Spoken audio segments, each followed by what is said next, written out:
নমস্কার বন্ধুরা, ভিন্ন স্বাদের গল্পে আপনাদেরকে স্বাগত। আজকের বিশেষ নিবেদন স্মরণজিৎ চক্রবর্তীর লেখা চুমু কেবিন। আমার বোঝা উচিত ছিল যে মেঘ জমেছে বিস্তর, ঝড় আসছে, কিন্তু বুঝিনি। সাধে আর জেঠু বলতো, তুই হলি শিক্ষিত পাঁঠা, সিদ্ধ হতেও সময় নিবি। আমার তখনই বোঝা উচিত ছিল যে সইপত্রী অন্যদিকে গোঁত্তা খাচ্ছে। শল বা টান যে কোনো একটা উপায় না বাঁচলে এই ঘুড়িকে আমার লাটাই টিকিয়ে রাখা সম্ভব হবে না। কিন্তু ছোট থেকেই সিদ্ধ হতে সময় নেওয়ার সঙ্গে সঙ্গে আমি ঘুড়িটাও ওড়াতে শিখিনি। বিশ্বকর্মা পুজোয় হাততালি দিয়ে কিছু না বুঝেই উত্তেজিত হয়ে ওঠাটাই শুধু প্র্যাকটিস করেছি, তাই ঘুড়ি যে কাটবে সেটা স্বাভাবিক নিয়মেই বুঝতে পারিনি। বুঝলাম যখন ঘুড়িটা কাটল। মানে গত 4 দিন আগে চুমু কেবিনে বসার পর পর্দা টানতে গিয়ে আমায় বাধা দিয়েছিল সইপত্রী। ইংরেজি মিডিয়ামের উচ্চারণে বলেছিল, এর দরকার নেই, we are not getting it anymore, I want to quit, I am breaking off with you.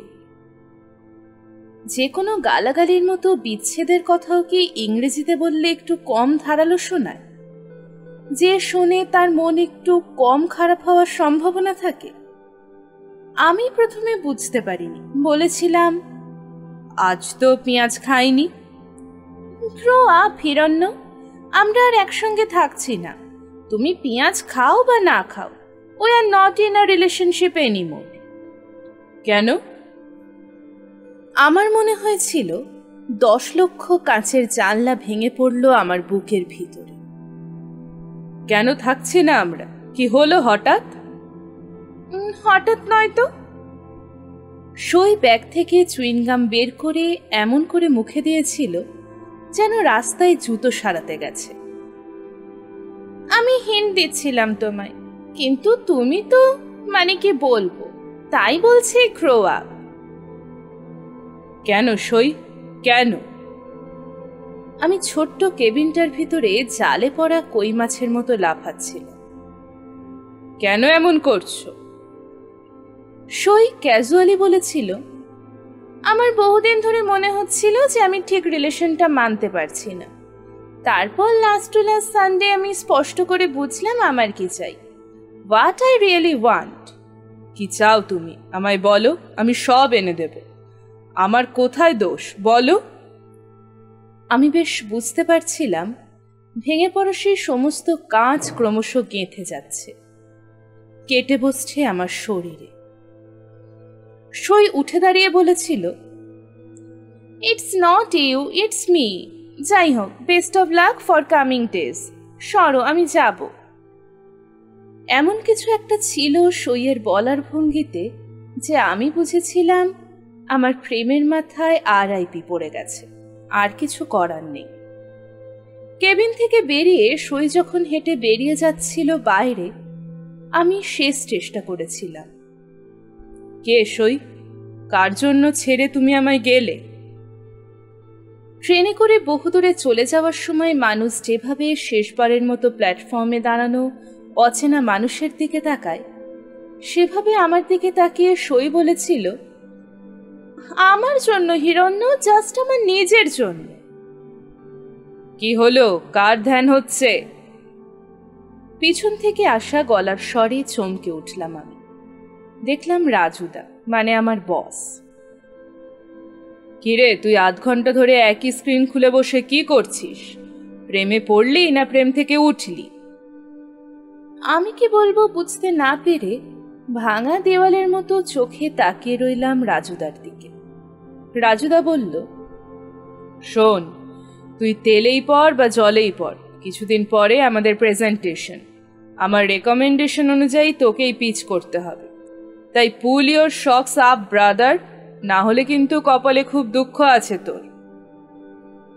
ব্যর্থ প্রেমিকেরা তেলে কাগজের মতো হয়, তাদের ওপরে ডট পেনি বলো বা জেল পেনি বলো, কোনো কালের আঁচড়ই পড়ে না। রাজুদার কথাগুলো আমার মনে কোনো দাগ কাটল না, মনে হলো একটা মানুষ কেমন যেন যান্ত্রিক গলায় কি সব বলে গেল। ভাবলাম, কপালে দুঃখ। 1.5 বছরের প্রেম যার এমন কারণ ছাড়া ভণ্ডুল হয়ে গেল, তাকে বসের ভয় দেখানো। আরে, আমি কি থোড়াই কেয়ার করি ভিখারি রাঘবে? আমার শুধু মনে হচ্ছে, কে ছেলেটা? কার জন্য আমাকে ছেড়ে গেল সই? সে কি আমার চেয়েও ভালো পড়াশোনাতে, আমার চেয়েও বেশি মাইনে পায়, আমার চেয়েও ভালো মানুষ? মনে হচ্ছে আরেকটা ছেলের কাছে আমি হেরে গেলাম। এই কথাটাই আমি জিজ্ঞেস করেছিলাম নানুকে। নানু আমার ছেলেবেলার বন্ধু, বলা যায় আমার একমাত্র বন্ধু। রিসেন্টলি একটা স্কুলে এসএসসি দিয়ে চান্স পেয়েছে। নানু ভালো ছেলে, সহজ কথায় আমায় বহুবার বহু কিছু বুঝিয়ে দিয়েছে। এবারেও বলেছিল, ভালো বলতে তুই কি বুঝিস? এটা কি স্কুলের অ্যানুয়াল ডে পেয়েছিস যে গুড কন্ডাক্টরের জন্য তোকে প্রাইজ দেয়া হবে? ভালো খারাপের ওপর প্রেম নির্ভর করে কোনো দিন? তবে তবে কেন? নিহত গোলাপ বিচার পায় না কাকা, উত্তম কুমার বলে গেছেন। তাই মনটাকে সারিয়ে আন। প্রেম ভেঙে যাওয়ার পর সেলফ পিটি হলো সবচেয়ে খারাপ। বারবার পায়খানায় দৌড়াতে হয় কাঁদতে, কিন্তু পাবলিক তো গামবাট, ভাবে পেট খারাপ হয়েছে। তাই ভালো কথা বলছি, পৃথিবী অন্যের প্রেম ফেম বোঝে না। তাই মন দিয়ে কাজ কর আর এসব ভুলে যা। ভুলে যাব? কি ভুলে যাব? সইয়ের ওই হাসি, অমন চোখ, আমাদের ওই কেবিনের পর্দা ঢাকা কিউবে জিভে জিভ ডুবিয়ে চুমু, সব ভুলে যাব? আমি কি মেমেন্টোর হিরো, না আমার হার্ড ড্রাইভ ক্র্যাশ করেছে? নানুর অমন হলে ও ভুলতে পারতো, দিতে পারতো ওই পেট খারাপের থিওরি।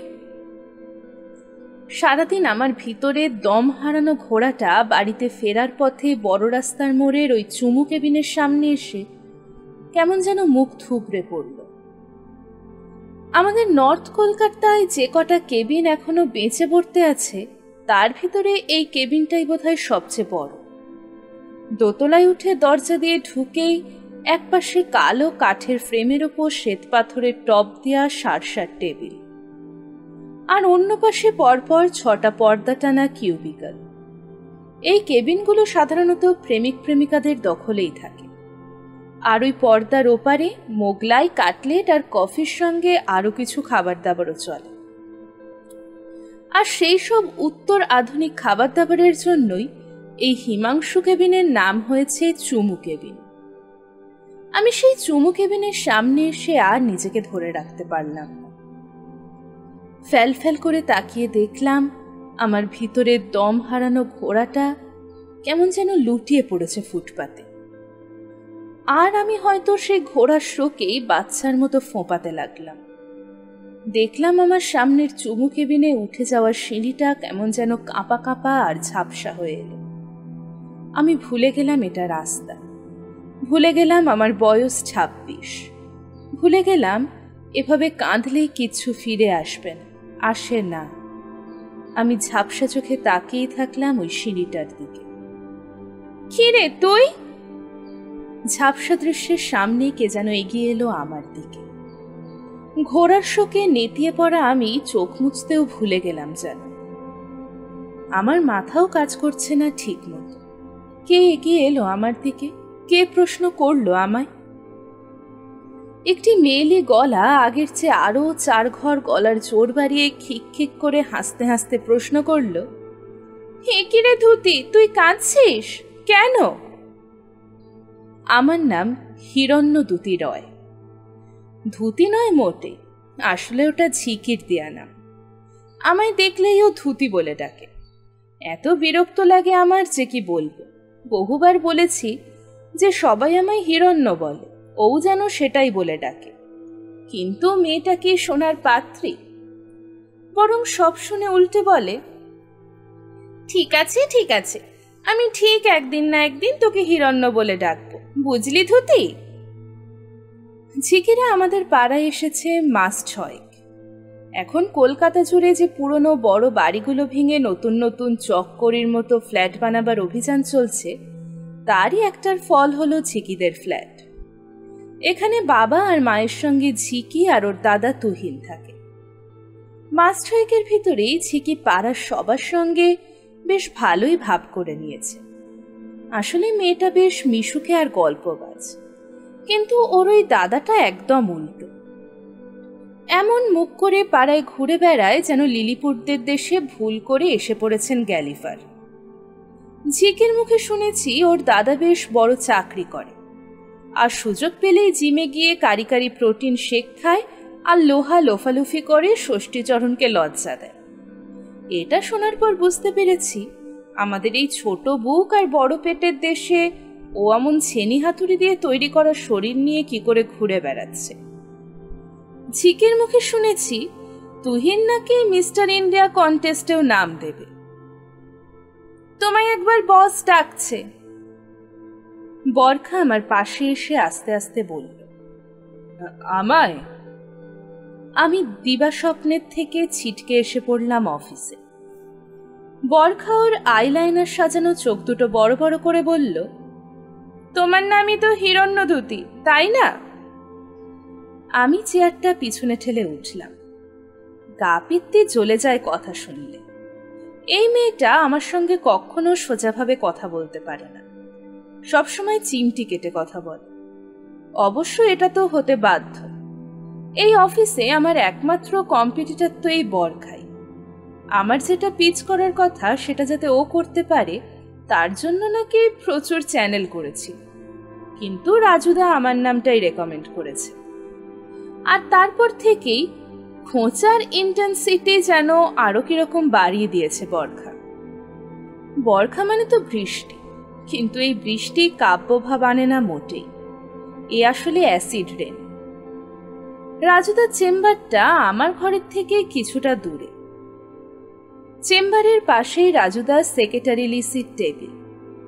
ও সবসময় এমন করে রংচং মেখে থাকে যে মনে হয় রঙের দোকানের শেড কার্ড।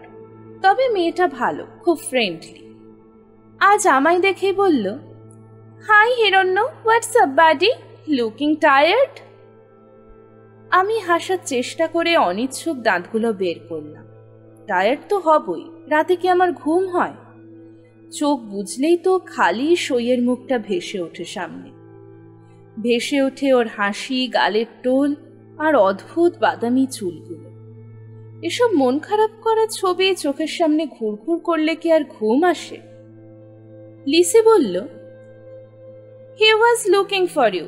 বস তোমায় লাস্ট 10 মিনিটস ধরে খুঁজছে, কিন্তু তাও তোমায় একটু ওয়েট করতে হবে বাইরে। এইমাত্র মুম্বাই থেকে সিএমডি কল করেছেন, টেলিকন চলছে। তুমি প্লিজ এই সোফাটাই একটু ওয়েট করো, বসের কথা শেষ হলেই আমি তোমায় বলবো। লিসির টেবিলের থেকে 2 হাত দূরে ঝুটো লেদারের সোফা। আমি দীর্ঘশ্বাস ফেলে ওটায় গিয়ে বসলাম। রাজুদা কেন খুঁজছে আমায়? কেন শব্দটাকে আমি চিরকাল খুব ভয় করি, আর এটাই বারে বারে আমার সামনে ঘুরে ফিরে এসে ফনা তুলে নাচে। এই সেদিন যেমন ওই চুমু কেবিনের সামনে আমায় দাঁড়িয়ে থাকতে দেখে ঝিকে জিজ্ঞেস করেছিল, একিরে ধুতি, তুই কাঁদছিস কেন? ওই না না, মানে চোখে ওই। আমি কোনো মতে চোখ মুছে বলেছিলাম।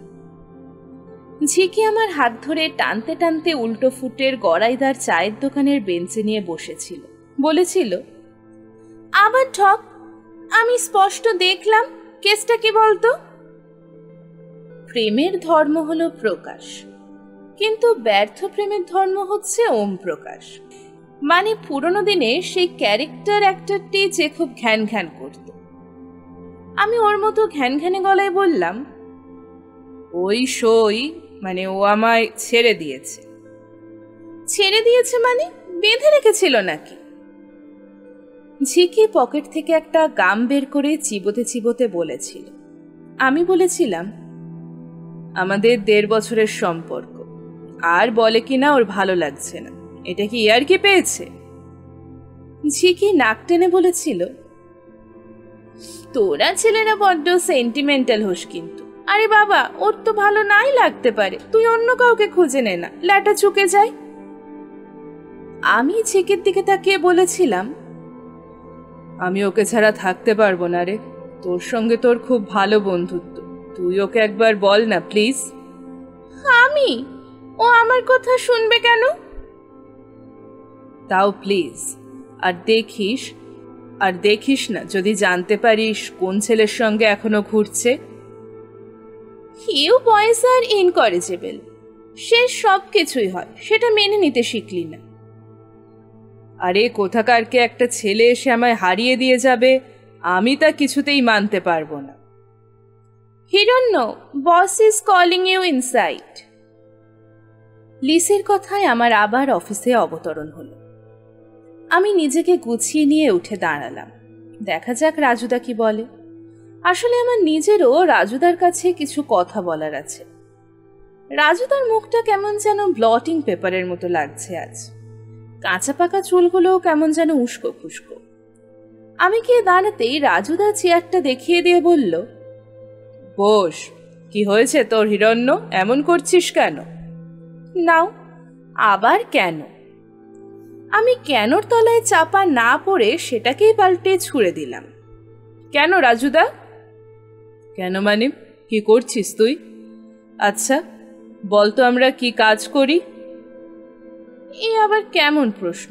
আমি বুঝতে পারলাম না কথাটা কোন দিকে যাচ্ছে। বললাম, আমরা তো captive power plant set up করি, মানে ফ্রম ডিজাইন টু এক্সিকিউশন। কেন?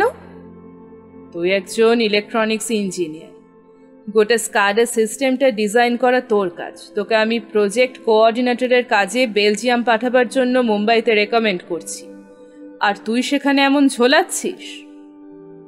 আমি ঘাবড়ে গেলাম। শনির দশা চলছে নাকি আমার? অফিসে আবার কে করলাম আমি?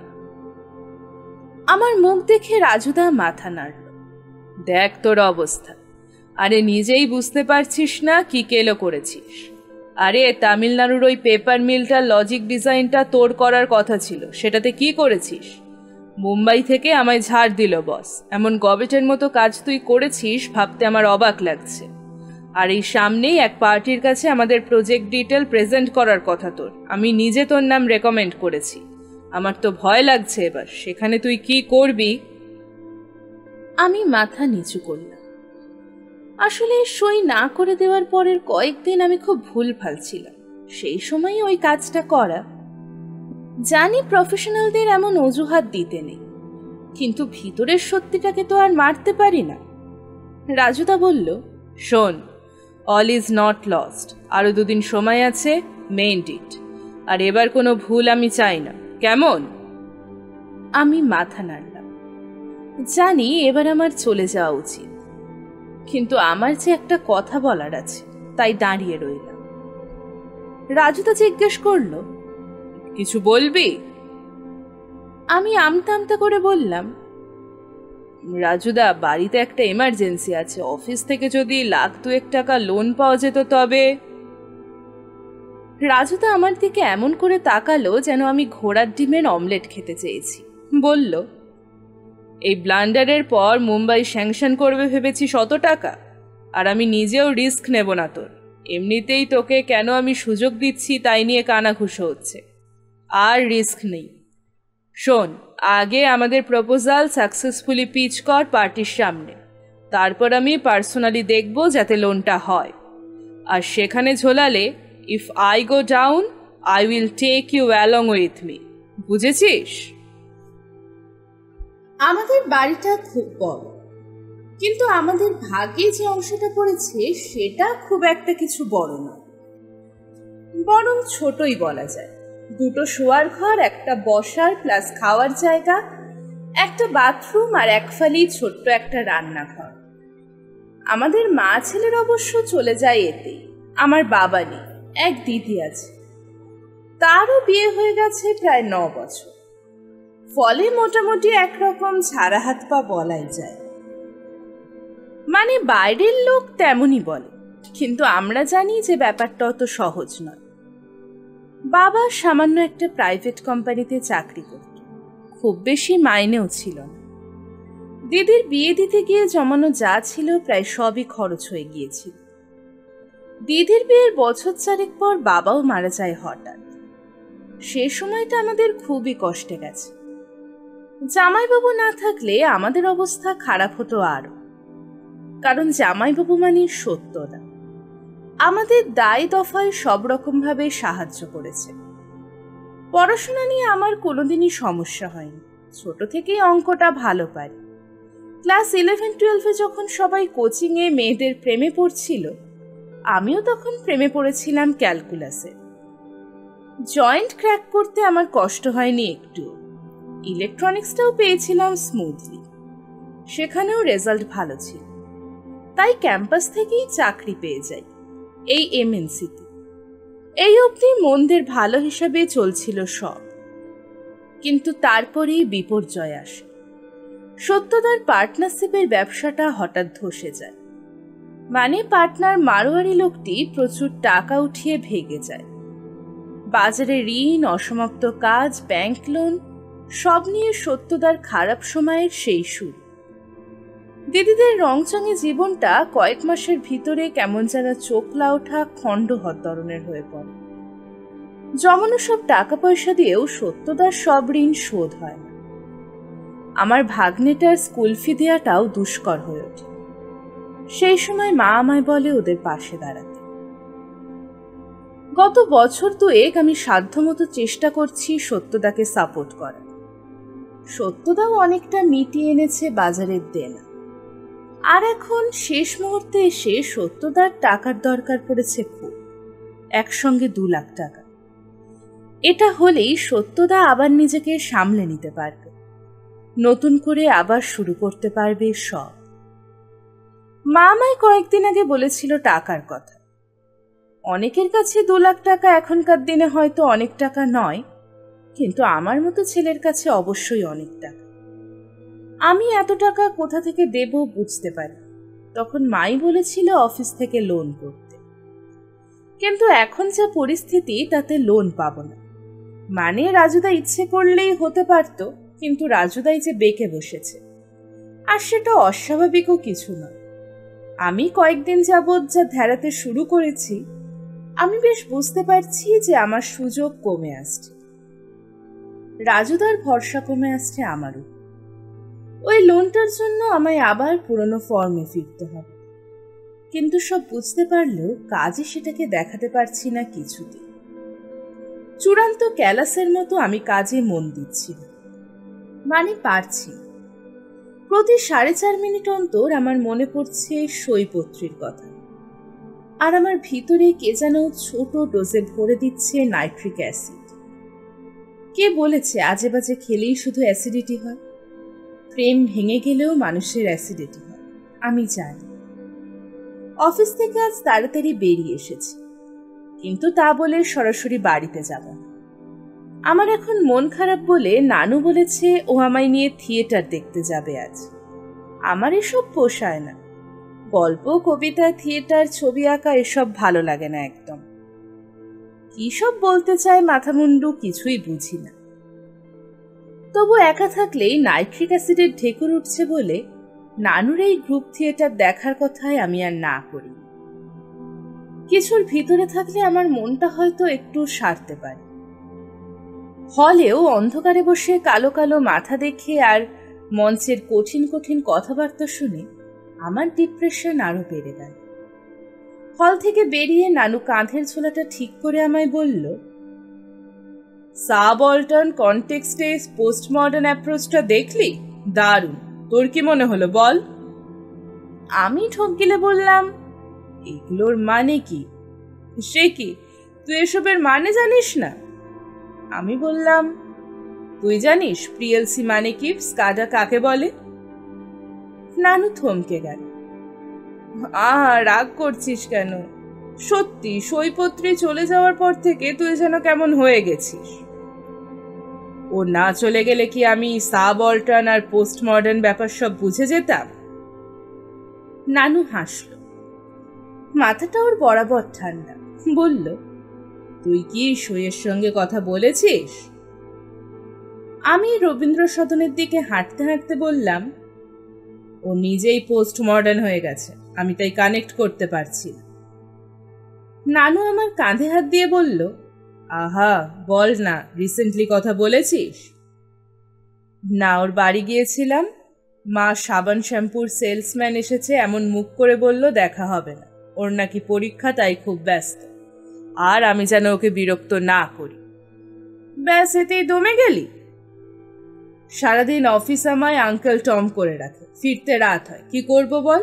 স্যাটারডে সানডেগুলোর বাড়ির সামনে ঘুরঘুর করি, ওকে পাই না। মোবাইলে ফোন করলে কেটে দেয়। মেসেজ করে করে বুড়ো আঙুলটা 4 মিলিমিটার ছোট হয়ে গেছে। ও একটারও রিপ্লাই করে না। আমি আর কি করতে পারি? নানু কিছু বলতে গিয়েও কেমন যেন থমকে গেল। তারপর আমার দিকে তাকিয়ে বলল, তুই বললি সইপত্রীর সামনে পরীক্ষা, না? হ্যাঁ, ওর মা তো তাই বলল। কেন এমন জিজ্ঞেস করছিস? নানু আমার হাতটা টেনে দাঁড় করিয়ে দিল। তারপর বলল, ওই দেখ। আমি রবীন্দ্র সদনের ফুটপাতের থেকে রাস্তার দিকে তাকালাম। সন্ধ্যের কলকাতায় এই জায়গাটা একদম জগা খিচুড়ি হয়ে আছে। বাস, গাড়ি, লোকজন, ট্রাফিক, পুলিশ সব নিয়ে খুব নাজেহাল অবস্থা। এর ভেতর আমায় কি দেখতে বলছে নানু? আমি এদিক ওদিক তাকাতে লাগলাম।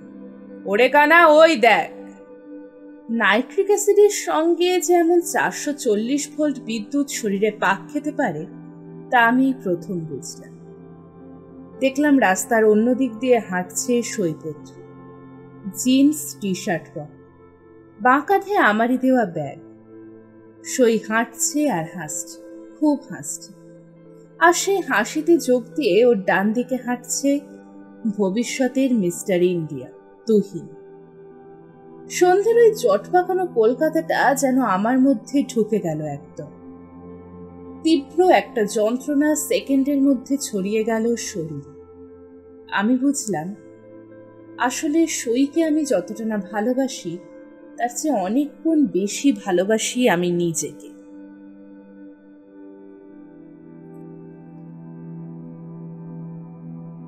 পেশি না বুদ্ধি, সিম্পলিসিটি না সার্কাসের তাঁবুর মতো জামা কাপড়, কারিশমা না ক্যালকুলাস, কোনটা পছন্দ করে মেয়েরা?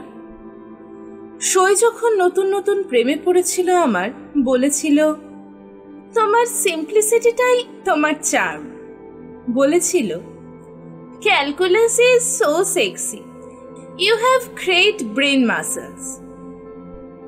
বছর দেড়েকের ভিতরেই ক্যালকুলাস তার সেক্সিনেস হারাল, আর আমি হারালাম সরল চার্ম। আমার এখন নিজেকে মনে হচ্ছে রাস্তার ধারে বিক্রি করা মরা সাহেবের জামার মতো, তুহিন। শেষ পর্যন্ত তুহিন। আমি ওই ছেলেটার কাছে হারলাম, ওই একটা রোড রোলারের কাছে হেরে গেল স্পোর্টস কার। সই, এই ছিল তোমার মনে? লাঞ্চ আওয়ারে আমাদের অফিসের সামনের ফুটপাতে অনেক রকম খাবার বসে। আসলে এই জায়গাটায় অনেক অফিস আছে, তাই লাঞ্চের সময় খাওয়ার দোকানগুলোর ভিড়টা ভালোই হয়। আমার মায়ের শরীর খারাপ, রান্নার লোকও নেই, মাকেই সব করতে হয়। তাই টিফিনের বোঝাটা মায়ের ওপর আর চাপাইনি। আমি নিজে রান্না বান্নায় হিন্দি জানা শেক্সপিয়ার। আসলে ওই যে বলেছি, আর্ট আমার আসে না, রান্নাও তাই আমার পেরিফেরির বাইরের জিনিস। লাঞ্চে আমি বেশি খরচ করি না, সামান্য বাদাম মাখা বা মুড়ি বাদাম কিনে ফুটপাতের একধারে দাঁড়িয়ে খেয়ে নিই। আগে 6 টাকার কিনতাম, কিন্তু ইদানিং আমার প্রেম ভাঙার মর্নিং ফেস চলছে, তাই 3 টাকার বাদাম খাচ্ছি। আসলে মন খারাপ থাকলে আমার খিদে পায় না একদম। হাই। লিসি এসে দাঁড়ালো পাশে। লিসির মাখন রঙা শরীরের সঙ্গে লাল ড্রেসটা এমন করে কামড়ে বসে আছে যে ওর পাশে ঝাঁকা নিয়ে বসা পেয়ারাওয়ালার বিক্রি এক নিমেষে 5 গুণ বেড়ে গেল। এই চত্বরের সবচেয়ে সুন্দরী মেয়েটি আমার সঙ্গে কথা বলছে। এতে কোথায় আমি উৎসাহিত হব তা না, আমি যেন নিভে গেলাম আরো। মনে হলো সইও তো আমার সঙ্গে এমন করে কথা বলতো এক সময়। লিসি এবার এসে আমার কাঁধটা ধরল। Hello, I said high. বাসের চাকার পাম্প ছাড়ার মতো একটা শব্দ হলো চারধার থেকে। আমি বললাম, সরি, বলো। কিছুদিন ধরে দেখছি তুমি out of sort, anything serious? আমি লিসির দিকে এমনভাবে তাকালাম যে ওই তাকানোর ওপর ভর করেই ফিলোসফিতে আমায় পিএইচডি দিয়ে দিতে পারে যে কোনো ইউনিভার্সিটি। বললাম, there is nothing to be serious about. ও বুঝেছি, going through a breakup, right? আমি অবাক হলাম। ছেলেরা মেয়েদের মনের কথা বুঝতে পারে না, কিন্তু মেয়েরা কি করে বুঝে নেয় ছেলেদের মনের কথা? লিসি বলল, আমারও হয়েছিল। আমি তো 3 মাস ভালো করে কথাই বলিনি কারোর সঙ্গে। তারপর একদিন সকালে উঠে দেখলাম আমার খিদে পাচ্ছে, সামান্য কথাতেই হাসি আসছে। আমার আবার সাজতে ইচ্ছে করছে, সুন্দর ছেলেদের দিকে তাকাতে ইচ্ছে করছে। আমি বুঝলাম আমার ওই ব্রেকআপের ফেজটা কেটে গেছে। যা, এমন হয় নাকি? অভিমন্যুকে মনে নেই? লিসি ওর চেরি রঙের ঠোঁট বেঁকিয়ে পেয়ারাওয়ালার আরো 6টা কাস্টমার বাড়িয়ে দিল। সে কে? আমি চিনতে পারলাম না। আমাদের অফিসের কেউ কি? না, মুম্বাই হেড অফিসের কোনো এমপ্লয়ি। Come on Seely.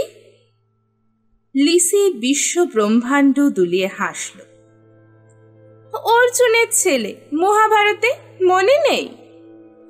ও অভিমন্যু, তার কি কেস? সেও কি আমার মতো প্রেমে কাঁচি খেয়েছিল নাকি? সেই ফ্রাস্ট্রেশনেই কি সুইসাইডাল হয়ে চক্রবুহে সেদিয়েছিল? না, তা নয়। ও যুদ্ধের ওই স্ট্র্যাটেজিক স্ট্রাকচারটাতে ঢুকতে জানত, বেরোতে নয়। ফলে মারা গিয়েছিল অকালে। তেমনি প্রেমে পড়তে যেমন জানতে হয়, তেমন বেরোতেও জানতে হয়।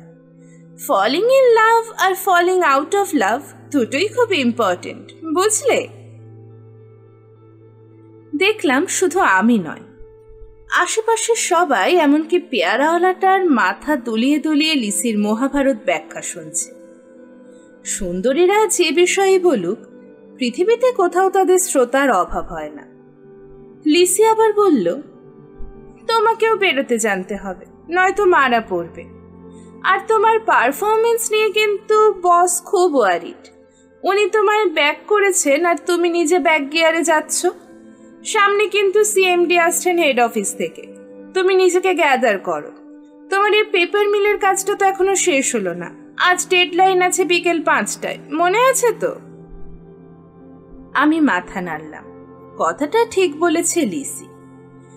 আমি যেমন প্ল্যান করেছিলাম তাতে গতকালই শেষ হয়ে যাওয়ার কথা আমার কাজটা, কিন্তু যতবারই মনোসংযোগ করতে যাচ্ছি চোখের সামনে সই আর তুহিন ভেসে উঠছে, আর সব অ্যালগরিদম গুলিয়ে আমার মাথা ঘুরতে শুরু করছে। লিসি বলল, রাতে মাঝে মাঝে তোমার কথা ভেবে আমার কষ্ট হয় খুব। ইউ পুয়ার বেবি, প্লিজ মন দিয়ে কাজ করো, কেমন? লিসি চলে যাওয়ার সঙ্গে সঙ্গে পেয়ারাওয়ালাকেও সবাই আগেকার দিনের প্লেগ আক্রান্ত রোগীর মতো ত্যাগ করল। আমি হাতের ঠোঙাটা ফেলে পেয়ারাওয়ালার দিকে তাকালাম। লোকটা রাগ রাগ মুখ করে বলল, আমার পেয়ারা শেষ, আপনাকে বিক্রি করব না। আমি থতমত খেয়ে গেলাম। মহা মুশকিল, আমি পেয়ারা কিনতে চেয়েছি নাকি? তারপর বুঝলাম ওর গোসা হয়েছে। লিসি কেন আমার কথা ভাববে রাত্রিবেলা? আমি লোকটাকে বললাম, ঠিক আছে, ম্যাডামকে বলবো রাতে তোমার কথাও ভাবতে, কেমন? অফিসের লিফটে রাজুদার সঙ্গে দেখা হলো আমার। দেখলাম রাজুদার মুখটা গম্ভীর। আমায় দেখে সেটা যেন গম্ভীরতর হয়ে গেল। বলল, 5টায় কিন্তু ডেডলাইন, তোর হয়েছে? না, মানে লাঞ্চ করতে গেছিলাম। তা খাওয়ার আগে সাবান দিয়ে হাত ধুয়েছিলি তো? হাত জড়ো করে thank you God for world so sweet গেয়েছিস? কোলে রুমাল পেতে খেয়েছিস? আমি কি বলবো বুঝতে পারলাম না। রাজুদা লিফট থেকে বেরোতে বেরোতে বলল, তোর লজ্জা নেই? কাজ পড়ে আছে আর তুই টিফিন খাচ্ছিস?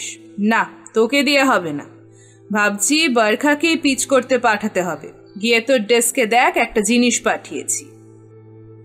দুঃখের দিনে দুপা রাস্তাকেও মনে হয় 2000 মাইল। লিফট থেকে আমার নিজের সিটে আসার পথটাকে মনে হলো 7 দিনের রাস্তা। চেয়ার টেনে বসে দেখলাম মনিটরের পাশেই একটা বড় ফাইল রাখা আছে। ফাইলটা খুললাম, প্রজেক্ট সামারি। বুঝলাম রাজুদা নিজেই করে পাঠিয়েছে, যাতে আমার ওটা নিয়ে সিএমডি স্যারের সামনে ডেমো দিতে কোনো অসুবিধা না হয়।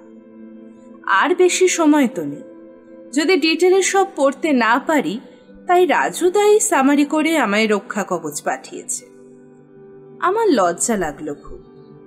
লোকটা আমার জন্য এত করছে, আর আমি একটা অপদার্থের মতো প্রেম প্রেম করে জাবর কাটছি। ঠিক করলাম আর না, এবার থেকে ফাটিয়ে কাজ করব। সোজা হয়ে বসে আমি সিপিইউটা অন করলাম। তারপর দূরে বসা বরখার দিকে তাকালাম।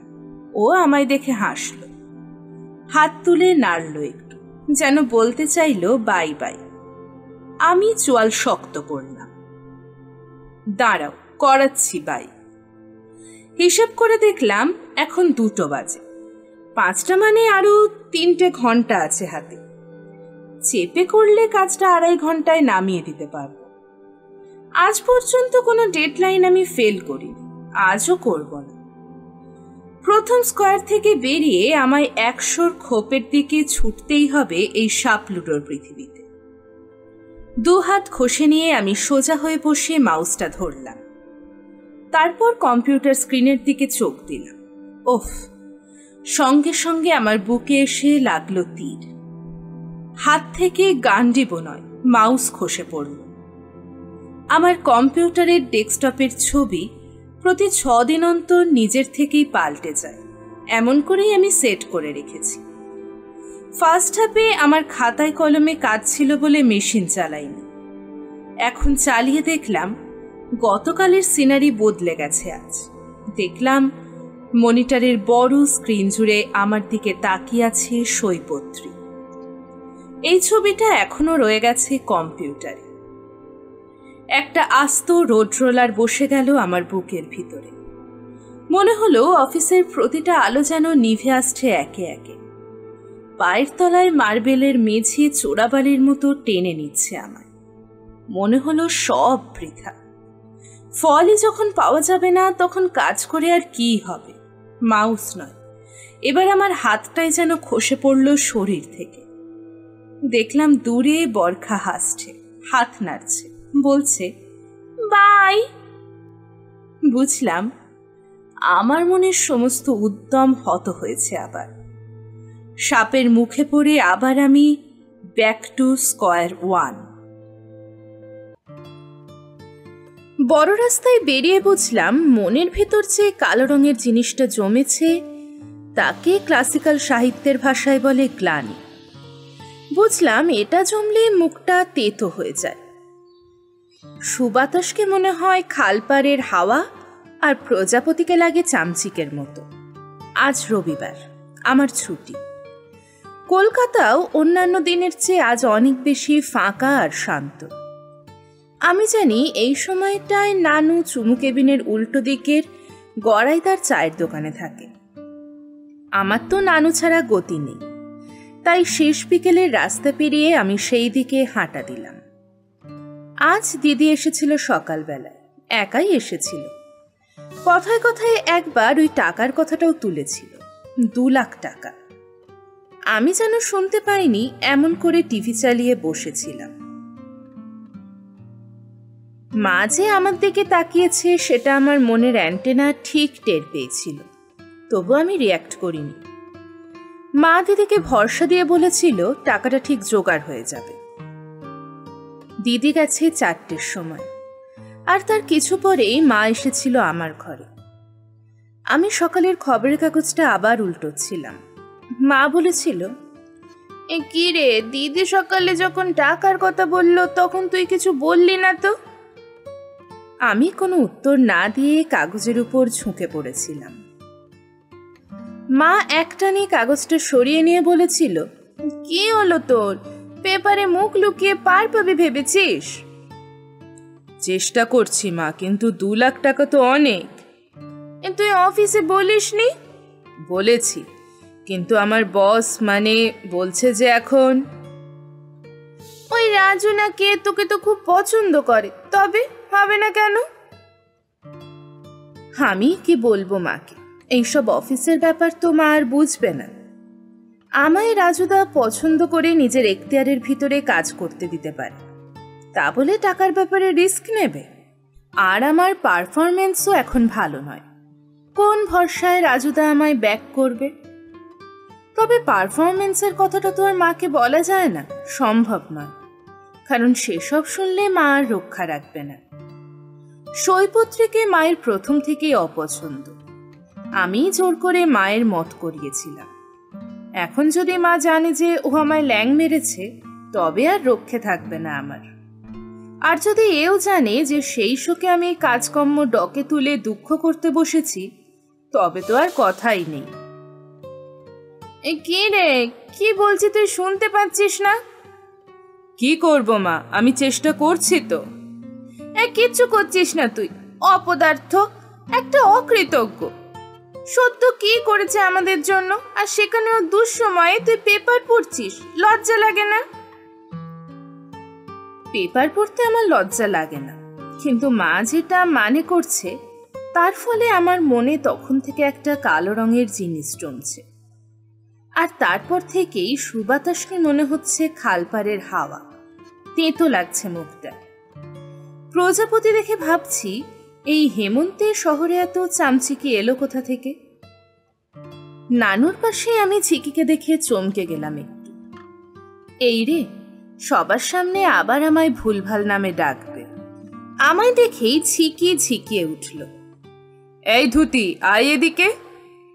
আমার মেজাজ গরম হয়ে গেল খুব।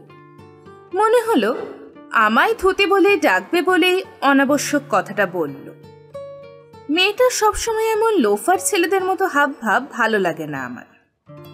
আমি গিয়ে নানুর পাশে বসলাম। নানু হাতে চায়ের ভাঁটটা সাবধানে দুই পায়ের মাঝে রেখে বলল, কিরে, মুখের অবস্থা এমন পাংচার কেন, কি হয়েছে? আমি কিছু বলার আগেই ঝিকি বলল, কি আর হবে, সই যে ধুতি খুলে দিয়েছে ওর, এমন গাড্ডায় পড়া মানুষ আমি কোনোদিনও দেখিনি। আমি ফোঁস করে উঠলাম, তুই কথা বলবি না একদম, বললাম তোকে সইয়ের সঙ্গে কথা বলতে বলেছিস, সব জেনেও ন্যাকা সাজিস না তো। দেখ, সই তোকে আর চায় না, সেটা স্পষ্ট। আমি ফালতু ওকে বুঝিয়ে কি করব? এটা ফ্রি কান্ট্রি, ওসব আমায় বলবি না। আর সব জেনেও মানে কি জানি আমি? আবার তুই জানিস না তোর দাদা মানে ওই তুহিনের সঙ্গে সই ঘুরছে আজকাল? দাদা? দাদার সঙ্গে? না বিশ্বাস হলে নানুকে জিজ্ঞেস কর, ওই তো আমায় দেখিয়েছে। নানু চায়ের ভারে চুমুক দিয়ে মাথা নেড়ে আমায় সমর্থন করল। ঝিকি মাথা নিচু করে ভাবল কিছুক্ষণ, তারপর ছেলেদের মতো করে কাটা চুলে হাত বুলিয়ে বলল, তাও যদি হয় তাতে তোর কি? ওরা যদি নিজেদের পছন্দ করে তবে তোর এত জ্বলছে কেন? ও, তুই ওটা সাপোর্ট করছিস? আমি মানুষের ব্যক্তিগত পছন্দকে সমর্থন করি, কেন করব না? তোকে ওর ভালো লেগেছিল বলে ওর মনে হয়েছিল, এখন দেখছি যে তোকে নয়, ওর অন্য কাউকে ভালো লাগছে। হতেই পারে, মানুষ ভুল করে, সেটা শুধরে নিলে সমস্যা কোথায়? মানে ভুল মানে? আমায় পছন্দ করা ভুল হয়েছিল আর তুহিন ঠিক পছন্দ? ঝিকি আমার দিকে তাকিয়ে মাথা নাড়ল, তারপর নানুকে বলল, আমি আসি, ওকে কিছু বলে বৃথা, ও পুরো গন কেস। গন কেস? আমি? আমার মাথার ভিতর একটা বিস্ফোরণ হলো হঠাৎ। বাড়িতে দিদির অমন আর্থিক অবস্থা, মায়ের গঞ্জনা, অফিসে টেনশন, আর এখন ঝিকির কথা। সবাইকে পেয়েছে আমায়। আর কতদিন এমন হয়ে থাকবো? আর কতদিন?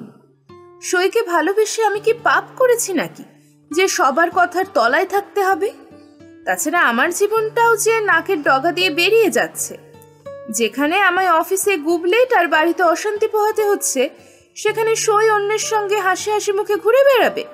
এ কি কোনো উচিত কথা? দেশে আইন কানুন বলে কিছু নেই নাকি? দাঁড়াও, দেখাচ্ছি মজা। আমি উঠে পড়লাম, আজ এর একটা বিহিত করতেই হবে। নানু থতমত খেয়ে বলল, কি হলো, তুই আবার উঠলি কেন, কোথায় যাবি? আমি দাঁতে দাঁত চেপে বললাম, হেস্ত নেস্ত করতে। দেখি সইয়ের মা আমায় আটকায় কি করে। আমার সঙ্গে ইয়ার কি? আমি পেপার টাওয়েল নাকি যে ইচ্ছে হলো ব্যবহার করলো আর তারপর ফেলে দিল? দাঁড়াও, দেখাচ্ছি মজা। নানুর অবাক মুখের উপর দিয়ে আমি গটগট করে হাঁটা দিলাম। অনেক গুড বয় হয়ে থেকেছি, আর নয়। হিরণ্যদূতি থেকে আমায় হিরণ্যকশিপু হতেই হবে। তাতে আমার যা ইমেজ হয় হবে। আই ডোন্ট কেয়ার কানা করি না। আমি স্যান্ডও করি না, তাই গোটা প্রেজেন্টেশনটায় বস মানে আমাদের সিএমডি স্যার আমার দিকে তাকিয়ে যখন মিটিমিটি হাসছিল, আমার অবস্থা খারাপ হচ্ছিল বেশ। আমি কথা বলতে বলতে আমার টাই ঠিক করছিলাম, হাত দিয়ে জামার বোতাম দেখছিলাম, এমনকি একবার টুক করে ঘুরে প্যান্টের চেনটাও দেখেছি। না, সবই তো ঠিক আছে। তবে এমন করে হাসছেন কেন স্যার? প্রেজেন্টেশন শেষে স্যার একটা মক কোশ্চেন আনসার সেশন রেখেছিল।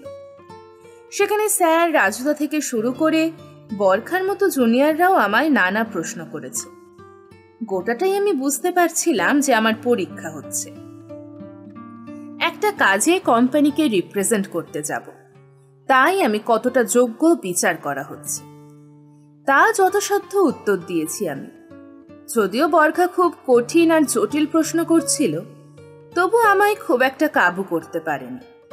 আসলে গতকাল রাত জেগে আমি রাজুদার তৈরি করে দেওয়া ওই প্রজেক্ট সামারিটা ভালো করে পড়েছিলাম। প্রেজেন্টেশন শেষ করেই আমি ওয়াশরুমে এসে ঢুকেছি। আমার হাত পা কাঁপছিল গোটা সময়টা ধরে। কতটা ঠিকমতো পারবো আমার নিজেরই সন্দেহ ছিল। এখন ঘাড়ে মুখে জল দিয়ে কিছুটা ভালো লাগছে। আমি নিজেকে ভালো করে দেখলাম আয়নায়। চোখের তলায় কালি পড়েছে, গালটাও বসে গেছে বেশ, রোগা হয়ে গেছি আমি। মুখের সেই স্বাভাবিক ঔজ্জ্বল্যটা আর নেই। কেমন যেন একটা কালো হয়ে যাওয়া রূপোর পাত্রের মতো লাগছে নিজেকে। এ আমার কি হলো? একটা মেয়ে এসে এমন ভেঙে দিয়ে গেল আমাকে। একজনের হুইমস আর ফ্রান্সের উপর কি নির্ভর করে আরেকজনের জীবন? আচ্ছা, আমি কি অবসেসড? আমি ভালো করে চিন্তা করছি আজকাল। মনে হচ্ছে প্রেম হারানোর যন্ত্রণা তো আছে, কিন্তু সারা জীবন ফার্স্ট হতে হতে আমার খারাপ হয়ে যাওয়া অভ্যেসটা কিছুতেই মানতে পারছি না যে আরেকটা ফালতু ছেলের কাছে আমি এমন গো হারান হেরে গেলাম। একটা শরীর সর্বস্ব ছেলে আমায় হারিয়ে দিল। এই ভাবনাটাই যেন আমায় আরো কাহিল করে দিয়েছে। বিশেষ করে সেদিনের পর থেকে এটা আমায় আরো কুড়ে কুড়ে খাচ্ছে। চায়ের দোকান থেকে আমি সেদিন রাগ করে সইদের বাড়ির দিকে যাবার পথে তুহিনকে পেয়েছিলাম। আমি কথা বলতে চাইনি ওর সঙ্গে। কে কথা বলবে একটা মাংসের পাহাড়ের সঙ্গে? দেখলেই আমার গা গুলোয়। কিন্তু তুহিনই আমার পথ আটকে দাঁড়িয়েছিল। আমি পাশ কাটাতে গিয়েও পারিনি। আরে, অমন এভারেস্টের মতো শরীরকে টপকাবো কি করে? আমি তো আর এডমন্ড হিলারি নই। তুহিন ওর ইংরেজি উচ্চারণে আমায় জিজ্ঞেস করেছিল, কোথায় যাচ্ছ? সইয়ের কাছে। আমার মুখ দিয়ে ফট করে সত্যিটা বেরিয়ে গিয়েছিল। আসলে আমি বলতে চাইনি, কিন্তু মাথাটা এমন গরম হয়েছিল যে ইনস্ট্যান্ট মিথ্যে বানাতে পারিনি আর। কেন? তোমায় বলবো কেন? তুমি কে ওর প্রাইভেট সেক্রেটারি? হে চিল ম্যান, সই এখন কলকাতায় নেই। ও কলেজের এক্সকারশনে গেছে 7 days। তাই এমন ফালতু এনার্জি লস করো না। সই কলকাতায় নেই? আমি রাখতে ভুলে গিয়েছিলাম। তারপরে অবশ্য মনে পড়ে গিয়েছিল যে আমি রেগে আছি খুব। বলেছিলাম, তা তুমি জানলে কি করে? আমার বন্ধু সই, তাই জানি। বন্ধু? বন্ধু না লাভার? লজ্জা করে না অন্যের প্রেমিকাকে ভাঙাতে? মানে? মানে বোঝো না? খোকা বাবু নাকি তুমি? কাবাবে হাড্ডি হয়ে তো কাটিয়ে নিলে সইকে। কি ভেবেছো আমি কিছু বুঝতে পারবো না? আমি বোকা? তুহিনকে বলবে সেটা বুঝতে পারছিল না। আসুক সই, আমি এর শেষ দেখে ছাড়বো। ওর ছেলে ঘোরানো বের করছি আমি। She is a bitch, but I am not her dog, understand? তুহিনকে আর কিছু বলার সুযোগ না দিয়ে আমি গটগট করে হাঁটা দিয়েছিলাম। ওয়াশরুম থেকে বেরিয়ে আমি নিজেকে গোছালাম। এমন ভাঙাচোরা পুরনো রূপোর মতো চেহারা নিয়ে ঘোরাটা ঠিক হচ্ছে না। তাছাড়া আমি ঠিক করেছি নিজেই একবার সিএমডির সঙ্গে কথা বলবো লোনের ব্যাপারে। আর সেটা বলতে গেলে আমায় কনফিডেন্ট আর ঠিকঠাক হয়ে যেতে হবে। আমি পাশের কাচের প্যানেলে একবার চট করে দেখে নিলাম নিজেকে। আরে, হোয়াট আর ইউ ডুইং? লিসি এসে আমার সামনে দাঁড়ালো। Nothing much. কেন? স্যার ডাকছেন তোমায়। আমায়? নয়তো কি। নাও হেস্ট, বসকে কোনোদিনও ওয়েট করাতে নেই। রাজুদার ঘরের সামনে সিএমডি দাঁড়িয়েছিলেন। রাজুদা লিসের টেবিল থেকে কি একটা রিপোর্ট নিয়ে কথা বলছিল স্যারের সঙ্গে। আমি গিয়ে দাঁড়াতেই স্যার হাত তুলে রাজুদাকে চুপ করতে বলল। হাই রয়, তা কেমন হলো তোমার আজকের presentation? Sir, I have tried. আমি তোমায় আগেও দেখেছি, কিন্তু এবার you seemed unorganised to me. কথা বলতে বলতেও তুমি একবার টাই ঠিক করছিলে, জামার বোতামে হাত দিচ্ছিলে, আরও কিছু করছিলে। কেন, কি হয়েছে তোমার? শরীর খারাপ? তোমায় দেখেও আমার অসুস্থ মনে হচ্ছে। কিছু না তো sir, I am fine. Don't lie to me. তোমার কোনো প্রবলেম থাকলে আমায় বলো। তুমি একটা ভাইটাল কাজে যাচ্ছ। আমি সবসময় ইয়াং ব্লাডদের পছন্দ করি, তারপর পুশ করতে চাই সামনে। তাই রাজুর রেকমেন্ডেশন মেনে নিয়েছি, কিন্তু আমিও তো আর লঙ্গর খুলে বসিনি। আমায় কাজ পেতে হবে। তাই আমায় বলো, কি হয়েছে তোমার? Any family problem? আমি কি বলবো বুঝতে না পেরে রাজুদার দিকে তাকালাম। রাজুদা কটমট করে আমার দিকে তাকিয়ে নরম গলায় স্যারকে বলল, অ্যাকচুয়ালি স্যার, ওর কিছু লোনের দরকার, 2 লাখ। কিন্তু আমি বলেছি যে ওই প্রেজেন্টেশনের আগে কিছু সম্ভব নয়। 2 লাখ? তার জন্য you look like a combed vagabond. সত্যি কি তাই? সবার টাকার দরকার, তা বলে তোমার মতো এমন তো কাউকে লাগে না। আমার সত্যিটা বলো। ইনজিওর্ড প্লেয়ার পাঠিয়ে আমি ডুবতে চাই না। আমি ঠোঁট চাটলাম। আমাদের সিএমডি লোকটা একটু অন্য ধরনের, মানে অফিস প্রোটোকলের ধার ধারেন না খুব একটা। আমার ইন্টারভিউয়ের পর প্রথম মিটিংয়ে দেখেছিলাম খুঁটিয়ে খুঁটিয়ে বাড়ির কথা জিজ্ঞেস করেছিলেন। কি হলো বলো, আমি অপেক্ষা করছি। আমি কিছু বলতে যাব, কিন্তু তার আগেই হঠাৎ একটা গন্ডগোলের মতো শুনলাম আমার পিছনে। দেখলাম রাজুদা থেকে সিএমডি সবাই আমার ঘাড়ের ওপর দিয়ে পিছন দিকে তাকাচ্ছে। আমিও ঘুরলাম। এখান থেকে আমাদের গেস্ট রুমটা দেখা যায়, যদিও তাতে ব্লাইন্ডস দেওয়া থাকে, কিন্তু দেখলাম সে ঘর থেকে একটু জোরে কথা শোনা যাচ্ছে। আরেকজন পিয়ন সেখান থেকে আমাদের দিকে দৌড়ে আসছে হন্তদন্ত হয়ে। স্যার জিজ্ঞেস করলেন, কি হয়েছে? পিয়ন আমায় দেখে বলল, স্যার, ওর কাছে একজন মেয়ে এসে খুব ঝামেলা করছে, বলছে ওকে এক্ষুনি ডেকে দিতে, না ডেকে দিলে যাবেই না। আমি থতমত খেলাম। মেয়ে কি নাম? সই সই। পিয়নটি ঠিকমতো বলতে পারল না, কিন্তু আমার হাত পা জমে গেল। সই আমার অফিসে এসে ঝামেলা করছে? সর্বনাশ! লোন তো দূরের কথা, আমার এবার চাকরিটাও যাবে। আমি বললাম, স্যার প্লিজ, আমি কি একবার... ও, নাও আই আন্ডারস্ট্যান্ড। তা বলে অফিসে? You better solve it boy, solve it quick. আমি এখানে কোনো সিন চাই না, বুঝেছ? আমি কথা বলার ক্ষমতাও যেন হারিয়ে ফেললাম। এবার যে চাকরি যাবে সেটা নিশ্চিত। প্রথমে প্রেম, তারপরে চাকরি, আর কি কি হবে আমার সঙ্গে। আমি গেস্ট রুমের দিকে যেতে যেতে দেখলাম বরখা উঠে সিএমডির দিকে যাচ্ছে। রবিবারের মতো শনিবারও আমাদের অফিস বন্ধ থাকে। অন্যান্য সময় এই দিনটায় আমি আলসেমি করি, কিন্তু আজ আর উপায় নেই, কারণ সোমবারেই আমার প্রেজেন্টেশন দেওয়ার কথা। কাল রবিবার সন্ধেবেলা ক্লায়েন্টের একটা টেকনিক্যাল টিম এসে পড়ছে শহরে। 5 স্টারে তাদের জন্য ঘরও বুক হয়ে গেছে। অফিসেও সবার মুখে টেনশন, আর রাজুদা তো আমায় ফোন করছে বারবার। আমি বলেছিলাম রাজুদাকে, তুমি ভাইটাল কাজে নিজেই বারবার পিচ করো, এবার কেন এমন করছো? আমার ওপর তোমাদের তো ভরসাই নেই। রাজুদা বলেছিল, ভরসা ছিল বলেই তোর নাম রেকমেন্ড করেছি। তুই আমাদের অফিসের বেস্ট ছেলে, আর আমাদেরও তো নতুন ছেলেদের সামনে আনতে হবে। যে অর্গানাইজেশনে নতুনদের সুযোগ দেয় না তাদের গ্রোথ লিমিটেড হয়ে যায়। তাই তোকে কাজটা দেওয়া। আমরা মনেও করি যে তুই পারবি, কিন্তু লেটলি তুই যা শুরু করেছিস তাই তো টেনশন হচ্ছে। সাধ করে কি আমি রাতের ঘুম ছেড়েছি? আজকেও রাজুদা 4 বার ফোন করেছে।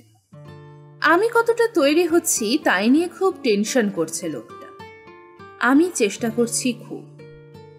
সেদিন অফিসের সেই ঘটনার পর আমি নিজেকে আরো কিছুটা সামলে নেওয়ার চেষ্টা করেছি। খুব জোর করে মনটাকে বেঁধে কাজ করার চেষ্টা করছি। নিজেকে বারবার বোঝাচ্ছি যে সিএমডি স্যার অফিসে ওই সিন ক্রিয়েট হওয়ার পরও আমার উপর ভরসা রেখেছেন। তার ভরসার দাম আমায় দিতেই হবে। বোঝাচ্ছি যে মেয়ে সবার সামনে অমন করে অপমান করতে পারে আমায়, তার জন্য আমি সব ত্যাগ করব? আমি কি ভুলে যাব সেদিন সই কি করেছিল আমার সঙ্গে? সেদিন ওই গেস্ট রুমে ঢোকার সময় আমার হাত পা ঘামছিল ভীষণ। কি যে হবে আমি ঠিক বুঝতে পারছিলাম না। হঠাৎ সই এলো কেন আমার অফিসে? আমি ওই ঘরে ঢোকা মাত্র সই ছিটকে উঠেছিল চেয়ার থেকে। এই যে, কে পেয়েছো কি তুমি? কি হয়েছে সই? কি হয়েছে? তুমি কি শুরু করেছো কি? তুহিনকে তুমি কি বলেছো? আর ঝিকে কে? আমি নয়তো কে আমি? তুমি গাধা, বুঝতে পারো না যে আমাদের মধ্যে আর কিচ্ছু নেই? কিচ্ছু নেই। It's over, fucking over. কেন আমায় কল করো? কেন বারবার মেসেজ করো? এত সহজে ওভার মানে? এটা কি অঙ্ক নাকি যে সহজ আর কঠিন বলছো? ক্যালকুলেস ছাড়া আর কি বোঝো তুমি? গবেট একটা। আমি ভুল করেছিলাম তোমার সঙ্গে রিলেশনে গিয়ে। আমি এখন জানি আমার কি চাই, আর সেটা তুমি নাও। কত সাহস তোমার আমায় বিচ বলেছো? হাউ ফাকিং ডেয়ার ইউ আর! আমি কিছু বলতে গিয়েও আর বলতে পারিনি। আমি বুঝতে পারছিলাম যে সই যেভাবে চিৎকার করছে তা অফিসের সবার কানেই ঢুকছে। সই আরও এগিয়ে এসেছিল। তারপর আমার জামার কলার ধরে বলেছিল, সবার সামনে এমন বেইজ্জত করবো না যে রাস্তায় বেরোতে পারবে না। কে বীজ তখন বোঝাবো তোমায়। আমার পিছনে লাগা বের করে দেবো। তুহিনের সঙ্গে আমি মোটেও প্রেম করছি না। বাজে কথা রটালে একদম থোঁতা মুখ ভোঁতা করে দেব। আমি মাথা নিচু করে দাঁড়িয়েছিলাম। কান্না পাচ্ছিল আমার। অপমানে মনে হচ্ছিল শরীরের সমস্ত রক্ত পা দিয়ে বেরিয়ে যাবে অফিসের মেঝেতে। বেরিয়ে যাওয়ার আগে সই হুমকির বলেছিল, আমার নামে মিথ্যে কথা রটাবে না বলে দিলাম। একদম ফালতু কথা আমার নামে রটাবে না। আজ সারাদিন নিজেকে ঘরের ভিতর আটকে রেখেছি আমি। স্নান আর খাওয়া ছাড়া আমি বেরই হইনি ঘর থেকে। প্রেজেন্টেশনের জন্য আমায় খুব ভালো করে তৈরি হতে হবে। সেদিন ওই ঘটনার পর স্যার বলেছিলেন, আর কোনোদিন পার্সোনাল প্রবলেম অফিসে টেনে আনবে না। এটা আমি ভুলে যাব এবারের মতো, কিন্তু মনে রেখো এবারের মতোই শুধু ভালো করে প্রেজেন্টেশন দাও, কোম্পানি তোমায় দেখবে। আর না হলে জেনে রেখো Barkha is next in the line. আমি জানি বরখা আছে, কিন্তু আমি না পারলে তবেই ওর সুযোগ আসবে। তাই আমায় পারতেই হবে। এই চান্স আমি মিস করব না কিছুতেই। তাই আমি আজ সারাদিন দাঁতে দাঁত চেপে সেই কলেজ জীবনের সেমিস্টারের আগের মতো নিজেকে তৈরি করছি। সন্ধ্যের একটু আগে ফাইলপত্র সরিয়ে রেখে বিছানায় একটু টান টান হলাম। মাথাটা কেমন যেন ভোঁ হয়ে আছে, ভালো লাগছে না কিছুই। যতই মন দেওয়ার চেষ্টা করি না কেন, ফাঁক পেলেই সেদিনের ওই সইয়ের কথাগুলো হুলের মতো ফুটছে শরীরে। কষ্টের চেয়েও বেশি অপমান লাগছে। আমি মিথ্যে কথা বলেছি, মিথ্যে কথা রটিয়েছি। আমি নিজের চোখে দেখেছি তুহিনের সঙ্গে ওকে। সেটা মিথ্যে? আমি ফালতু কথা বলি? নানু ছাড়া এই কথাটা আমি আর কাউকে বলতে পারিনি। নানুর কাছে কথাটা বলতে বলতে আমার চোখে জলও এসে গিয়েছিল। নানু অবশ্য কিছু বলেনি তেমন। আমার পিঠে হাত দিয়ে শুধু বলেছিল, অমন করিস না, জানবি সবার সময় আসে। আমার সময় আসবে না। ছোট থেকে সব কিছুতেই লড়াই করতে হয়েছে আমায়। তারপর জীবনে যখন একটু সেটেল হলাম, সেখানেও বাধা। মাঝে মাঝে মনে হয় কি হবে কাজকর্ম করে, মায়ের পর আর কে আছে আমার। শুয়ে থাকতে থাকতে আমার চোখটা লেগে এসেছিল একটু। তখনই কানের কাছে মোবাইলটা তারস্বরে চেঁচিয়ে উঠল। আমার মুখ কুঁচকে গেল বিরক্তিতে।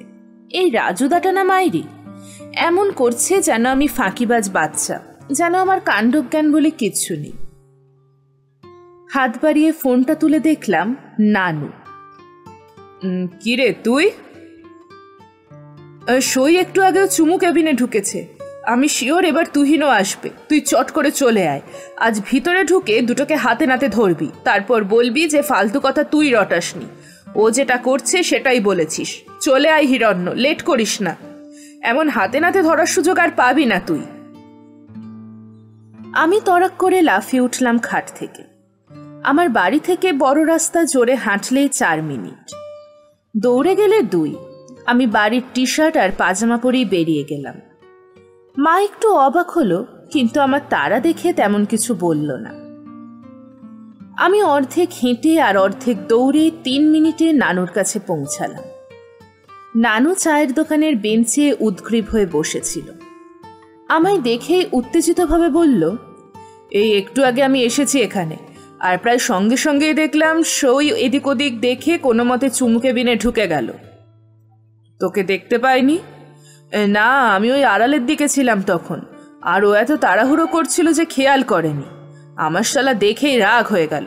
তুই ফালতু কথা বলেছিস। এই চুমু কেবিনে কি করতে এসেছে তবে? অল্প বয়সীরা চুমু কেবিনে আসে কেন? চাউমিন মোগলাই খেতে? আমার শরীরটা রাগে জ্বলছে। আমায় সবার সামনে অপমান। আজ হাতে নাতে ধরবো দুটোকে, সবার সামনে ওকে ছাড়বে, তারপর গায়ের জ্বালা মিটবে আমার। আমি নানুর পাশে বসে অপেক্ষা করতে লাগলাম। 5 মিনিট, 7 মিনিট, 9 মিনিট, তুহিন কই? তারপর হঠাৎ আমার মাথায় একটা অন্য সম্ভাবনা খেলে গেল।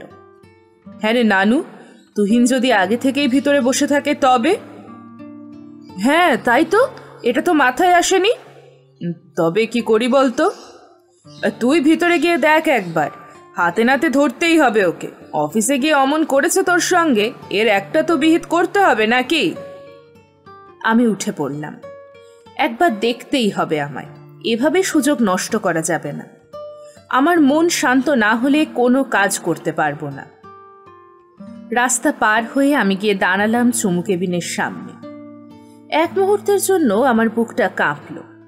এখানে কতদিন আমি এসেছি সইয়ের সঙ্গে।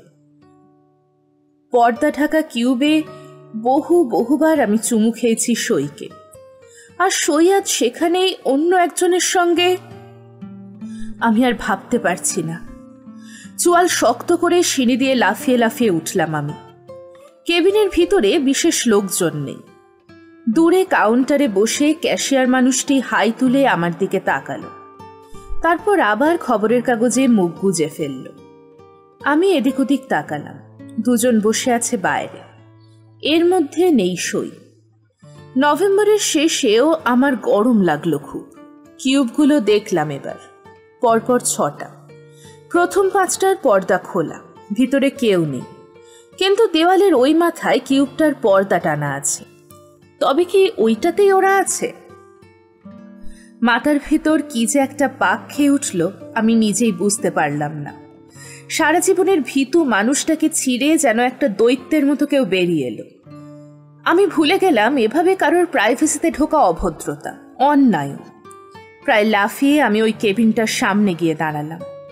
তারপর মনের সব জোর জড়ো করে পর্দা সরিয়ে ঢুকে পড়লাম ভিতরে। এই ধরেছি তো।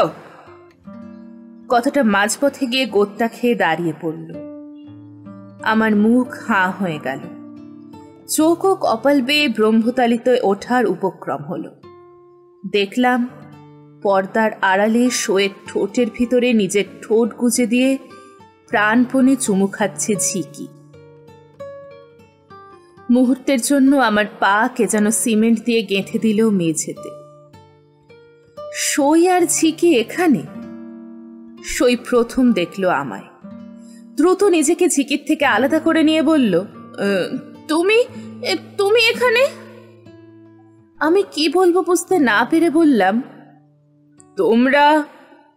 প্লিজ কাউকে বলো না, উপায় ছিল না। We love each other, please. সই এমন কাতর হয়ে কথা বলতে পারে? আমি নিজেকে সামনে নিলাম। বুঝলাম আমার এখানে দাঁড়ানো আর ঠিক হবে না। আমি পিছন ঘুরে বেরিয়ে এলাম বাইরে। পিছন পিছন ওরাও বেরিয়ে এলো। সই বলল, প্লিজ হিরণ্য, ঝিকিকে দেখে আমি বুঝতে পেরেছি জীবনে কি চাই। সবাই জেনে গেলে আমাদের খুব খারাপ অবস্থা করবে। মানুষ কেমন ছোট মনের হয় জানোই তো। প্লিজ, ঝিকিকে ছাড়া আমি বাঁচবো না। ও আমায়।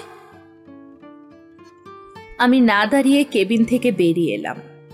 ওরা আসছে পিছন পিছন। সই আরো যেন কি সব বলছে, অনুনয় করছে, ক্ষমাও চাইছে বোধহয়। আমি শুনলাম ঝিকি বলছে, হিরণ্য, আমি জানি তুই ভালো ছেলে, আমাদের কথাটা প্লিজ শোন। ধুতি না, তবে আমি হিরণ্য? আচ্ছা। আমি না দাঁড়িয়ে তরতর করে নেমে এলাম সিঁড়ি দিয়ে। ওরা আর এলো না। অসহায়ভাবে শুধু ওপর থেকে দেখল। কলকাতায় অদ্ভুত একটা হাওয়া বয়, যাকে বলে সুবাতাস। এখানে কিছু না খেয়ে থাকলেও মিষ্টি হয়ে থাকে মুখ। সারাদিন সারা রাত এখানে অসংখ্য প্রজাপতি ওড়ে। এখানে সব প্রেজেন্টেশনের পরে মুগ্ধ হয়ে যায় ক্লায়েন্টগুলো। স্যারেরা টাকার থলি হাতে অভ্যর্থনা করে কর্মচারীকে। এখানে দিদিরা খুব ভালোবাসে ভাইদের। মায়েরা কাজ ছাড়াই করতে চায় না নিজের ছেলেদের। সিঁড়ি দিয়ে নেমে এসে আমি এই নতুন একটা কলকাতায় হাঁটতে শুরু করলাম। আমার ভালো লাগছে খুব। মনের ভেতরে ভোরবেলার মতো ঝরঝরে ভাব। বেশ বুঝতে পারছি ক্লাসের ফার্স্ট বয়টি আজও ফার্স্টই আছে। কোনো ছেলের এখনো ক্ষমতা হয়নি যে তাকে টপকে চলে যায়, তাকে হারায়।